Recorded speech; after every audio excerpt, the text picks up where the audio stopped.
సలహాదారు ఆయన కూడా ఈ భేటీలో ఉన్నారు. మొదటి ఇప్పటికే అజిత్ దోవల్ భేటీ దాదాపుగా 10 నుంచి 12 మీటింగ్లు జరిగాయి అర్థం చేసుకోవచ్చు. నిన్నటి నుంచి పరిణామాలు చాలా వేగంగా మారుతున్నాయి. రాజ్నాథ్ సింగ్, అజిత్ దోవల్తో పాటు త్రివిధ దళాధిపతులు వీళ్ళు కూడా ప్రస్తుతం ఇక్కడ ఉండడం చాలా ఆసక్తికరంగా మారుతోంది. ఎందుకంటే నిన్న మీరు చూస్తుంటే కనుక అదుగు ఆ విజువల్ కి సంబంధించి ఇప్పటికే మనం చూసాం.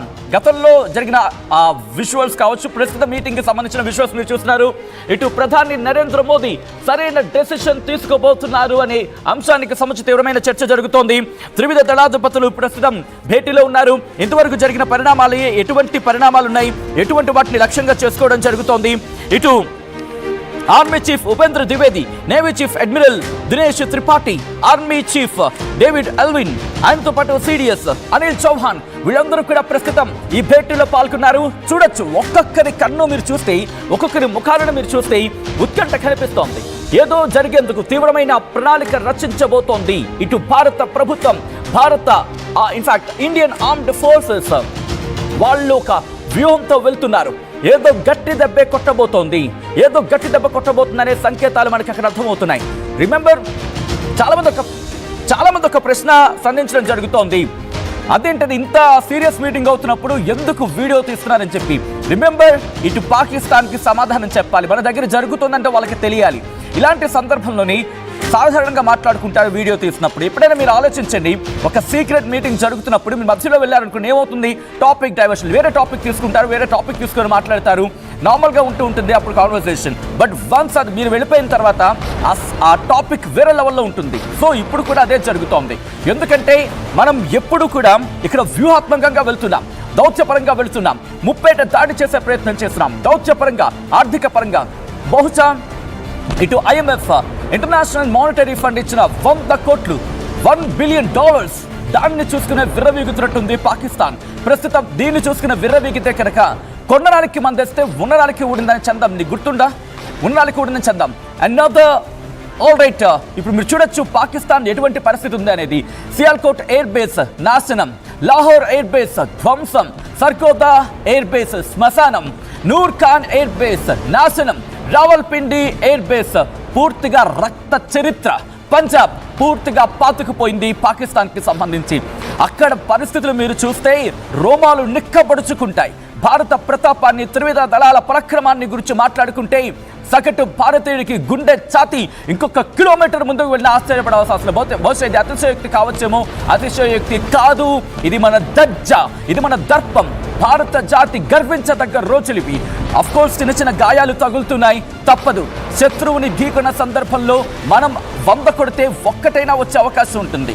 కాబట్టి ప్రస్తుతం భారత భద్రతా బలగాలు వాటిని తిప్పికొట్టే ప్రయత్నం చేస్తున్నాయి. నిజంగా ఈ సందర్భంలో మనం మాట్లాడుకుంటే వాళ్ళు ఎటువంటి స్థాయిలో దెబ్బ కొడుతున్నారండి. మనం మాట్లాడుకుంటే ఒక్కసారి ఆ ఎమ్యునేషన్స్ గురించి మాట్లాడుకుంటే మనం స్వతహాగా ఇండిజినియస్గా తయారు చేసుకున్న ఆయుధాలు మనవి, వాళ్ళని వీళ్ళడిగి ముష్టడికి తెచ్చుకున్న ముష్టిమొహాలు, పిచ్చి మొహాలు ఈరోజు మనల్ని అంటాయా? రైట్, ఆ విజువల్స్ చూడొచ్చు. ఇక్కడ పంజాబ్కి సంబంధించి పాకిస్తాన్ దగ్గర ఆ శకలాలను మీరు చూస్తున్నారు. సియాల్కోట్ ఎయిర్ బేస్ అది చాలా దగ్గరగా ఉంటుంది మన బోర్డర్కి. హార్డ్లీ ఒక 30 నుంచి 40 కిలోమీటర్లు ఉండొచ్చేమో, అంతకన్నా ఉండకపోవచ్చు. ఆ లాహోర్ ఎయిర్ బేస్కి సంబంధించి ఇవన్నీ చాలా కీలకంగా, ముఖ్యంగా మారుతున్నాయి. ఎందుకు ఎయిర్ బేస్ని టార్గెట్ చేసుకున్నాం అనేది కూడా నేను మీకు క్లారిటీ ఇచ్చే ప్రయత్నం చేస్తాను. Why India target all the air bases of the Pakistan అనే రీజన్ అందరూ ఒకటి వస్తుంది కదా, మాట్లాడుకునే ప్రయత్నం చేద్దాం.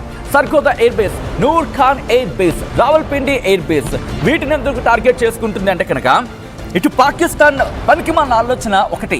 ఎందుకంటే జలాంతర్గాములు వాళ్ళ దగ్గర అంతగా లేవు. అఫ్కోర్స్ జలాంతర్గాములు ఉన్నాయి, కానీ దాంతోపాటు మాట్లాడుకునే సందర్భంలో వాళ్ళ దగ్గర ఎమ్యునేషన్స్ విషయంలో కాస్త చాలా తక్కువగా ఉన్న పరిస్థితి. మరి ముఖ్యంగా విమాన వాహక నౌకలు, అంటే యుద్ధ వాహక నౌకలు అంటూ ఉంటాం కదా, అవి వాళ్ళ దగ్గర నిండుకుని అస్సలు లేవు. ఒక్కటంటే ఒక్కడు కూడా లేని పరిస్థితి. అంత దుర్భరమైన పరిస్థితి పాకిస్తాన్ దగ్గర ఉంది. దాంతోపాటు మరికొన్ని అంశాల గురించి మాట్లాడుకునే ప్రయత్నం చేసినప్పుడు, ఎందుకంటే వాళ్ళ దగ్గర ఉన్న తుప్పుపట్టిన సామాన్ల గురించి కూడా మాట్లాడుకునే ప్రయత్నం చేద్దాం. ఎందుకంటే వాటిని చూసే తీవ్రంగా రెచ్చిపోతోంది. అటువంటి సందర్భంలో మన దగ్గర సర్ఫేస్ టు ఎయిర్ మిసైల్స్ ఉన్నాయి, ఎయిర్ టు ఎయిర్ మిసైల్స్ ఉన్నాయి, సర్ఫేస్ టు సర్ఫేస్ మిసైల్స్ ఉన్నాయి. ఇటు అంటే సముద్రం మీద దాడి చేయగలిగే సత్తా ఇటు పాకిస్తాన్ దగ్గర లేదు. పాకిస్తాన్ ప్రస్తుతం ఆ విషయంలో శూన్యం. ఎంత శూన్యం అంటే శూన్యం కూడా చిన్నబోతుందేమో, అంత శూన్యాన్ని నింపుకుంది పాకిస్తాన్. సో ఇటువంటి పరిస్థితుల్లోనే భారత్ మీద ఎదురు దాడికి ప్రయత్నిస్తోంది. భారత్ మీద తన ప్రతాపాన్ని, తన ఎందుకు పనికిరాని ప్రతాపాన్ని చూపించే ప్రయత్నం చేస్తుంది. పంజాబ్ దగ్గర పరిస్థితి చూస్తున్నారు, హర్యానా దగ్గర ఇటువంటి సిచ్యువేషన్ ఉందో చూస్తున్నారు, రాజస్థాన్ దగ్గర పరిస్థితి మీరు చూడొచ్చు, అమృత్సర్, జమ్మూ, సియాల్కోట్. ఇండివిజువల్ గా పరిస్థితిని మీకు ఎక్స్ప్లెయిన్ చేసే ప్రయత్నం చేస్తాను. పంజాబ్ దగ్గర వాళ్ళ శిథిరాలు కుప్పకూలిపోయాయి. హర్యానా దగ్గర కూడా దాడిని తీవ్రతరం చేసింది. నిన్న రాత్రి జమ్మూని అలాగే పంజాబ్ ని టార్గెట్ చేసింది పాకిస్తాన్. ఇప్పుడు హర్యానా మీద తన ప్రతాపాన్ని చూపించే ప్రయత్నం చేస్తుంది. రాజస్థాన్ ఆ బోర్డర్లోనే ఉంటుంది కాబట్టి రాజస్థాన్ కి సంబంధించి రాజస్థాన్ ని కూడా టార్గెట్ చేసుకుంది. ఇవన్నీ ఎంత దగ్గరలో ఉంటాయంటే ఒక్కొక్కటి కూడా దాదాపుగా కొన్ని కిలోమీటర్ల దూరం. పంజాబ్ కి 547 కిలోమీటర్స్ ఉంటుంది వాళ్ళకి అక్కడ border. At the same time Rajasthan కి సంబంధించి 1035 కిలోమీటర్స్ ఫర్ రాజస్థాన్. గుజరాత్ కి 512 కిలోమీటర్స్ ఆ బోర్డర్ అనేది ఉంటుంది. జమ్మూ కాశ్మీర్ 1216 కిలోమీటర్ల దూరం ఉంటుంది. మా ప్రతినిధి శ్రీధర్ దగ్గరికి వెళ్ళే ప్రయత్నం చేస్తున్నాను. శ్రీధర్, పాకిస్తాన్ డ్రోన్లు ఇక్కడ తుక్కు అయిపోతున్నాయి భారత చేతుల్లో. ఎందుకు పాకిస్తాన్ ఇటువంటి పిచ్చి ప్రయత్నాలు చేస్తోంది?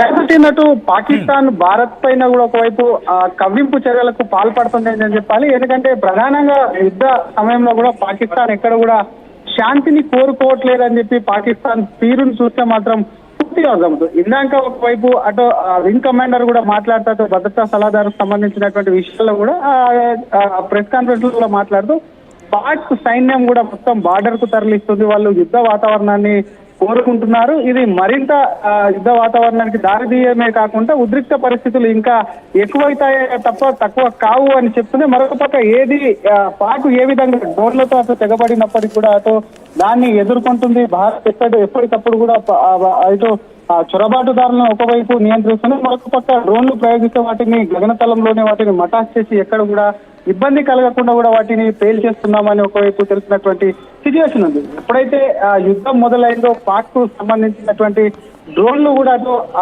అటు ఆర్మీ బేస్ క్యాంపులు ఏవైతే ఉన్నాయో వాటిని లక్ష్యంగా చేసుకొని కూడా ఒకవైపు కూడా ఆ దాడులకు తెగపడుతుంది. వాటిని తిప్పికొడుతున్నప్పటికీ కూడా ఎప్పటికప్పుడు పరిస్థితిని మాత్రం అటు ప్రధాని ఒకవైపు జాతీయ భద్రతా సలహాదారులు అలాగే వివిధ దళాధిపతులు ఎవరైతే ఉన్నారో వాళ్ళందరికీ సంబంధించి కూడా భేటీ అయ్యి ప్రస్తుతం ఉన్నటువంటి పరిస్థితిని ఆర్మీకి సంబంధించి కానీ నేవీకి సంబంధించినటువంటి కానివ్వండి వాయుసేనకు సంబంధించినటువంటి అంశాల మీద పాక్ కు ఏ విధంగా తమ మీద దాడి చేస్తుంది, మనం ఏ విధంగా వాటిని ఎదుర్కొంటున్నామని ఎప్పటికప్పుడు రివ్యూ అయితే చేస్తున్నారు. మరొక రాజ్నాథ్ సింగ్ సైతం కూడా అధికారులతో ఎప్పటికప్పుడు మానిటరింగ్ చేస్తూనే ఆ వివరాలన్నీ కూడా ప్రధానికి వివరిస్తున్న పాక్ దుశ్చర్యలను ఒకవైపు ఇటు ఎదుర్కొంటూనే మరొక పక్క భారత్ అటు ప్రపంచ దేశాలకు అసలు పాక్ వ్యవహరిస్తున్నటువంటి విధానాలు ఏవైతే ఉన్నాయో వాటన్నిటిని కూడా వివరించేందుకు కూడా చూసాం. వింగ్ కమాండర్ సంబంధించి కూడా ఒకవైపు ఆందోళన మాట్లాడినటువంటి సిచ్యువేషన్ కూడా చూస్తాం. అసలు ప్రపంచ దేశాలు చాలా ఎక్కువ మొత్తం భారత్ కి ఒకవైపు మద్దతుగా నిలుస్తుంటే భారత్ ఒకవైపు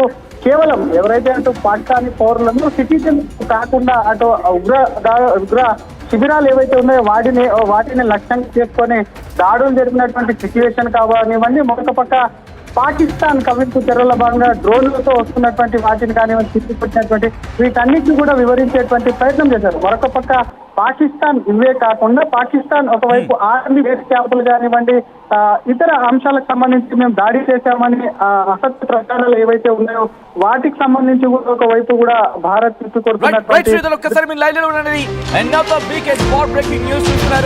పంజాబ్ గురుదాస్పూర్ పై పాకిస్తాన్ బాంబు దాడికి దిగింది. బాంబు దాడిలో పొలంలో భారీ గొయ్యి ఏర్పడిందంటే అక్కడ పరిస్థితి అర్థం చేసుకోవచ్చు.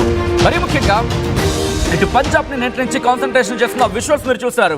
దాదాపుగా అక్కడ ఉన్న వాళ్ళ పరిస్థితి బట్టి చూస్తుంటే ఒక 20 అడుగుల గొయ్యి 15 నుంచి 20 అడుగుల గొయ్యి అయి ఉంటుంది అనుకోవడంలో ఎటువంటి అతిశయోక్తి లేదు.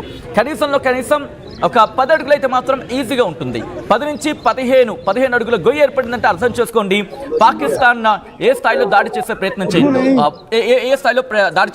చేస్తుందో. అక్కడ మీరు చూస్తే కనుక వాళ్ళ టార్గెట్స్ అన్ని కూడా మిస్ ఫైర్ అవుతున్నాయి. వాళ్ళ టార్గెట్స్ కూడా ఎక్కడ అనుకున్న రీతిలో రీచ్ కావటం లేదు అనేది గ్రౌండ్ లెవెల్లో మనకు అందుతున్న సమాచారం. వాళ్ళు టార్గెట్ చేస్తున్న కోర్స్ ఎక్కడ టార్గెట్ చేయడం జరుగుతుంది? ఆ లక్ష్యాలంటే జనావాసాన్ని టార్గెట్ చేయడం జరుగుతుంది సాధారణంగా.